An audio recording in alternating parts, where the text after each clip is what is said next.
এই রেসিপিটা অনেক দিন ধরে ভাবছিলাম বানাবো, হয়ে উঠছিল না। একদম সিম্পল রেসিপি, যে কেউ বানাতে পারে।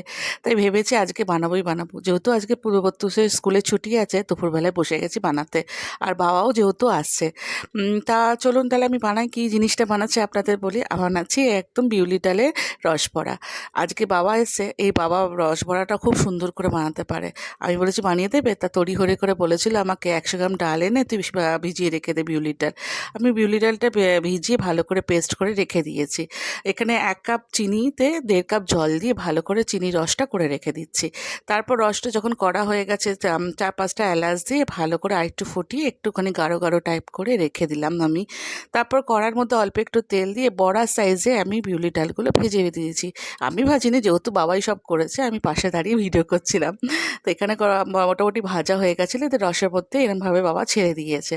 তো রসটা অ্যাবজর্ব করে নেবে বড়ার মধ্যে।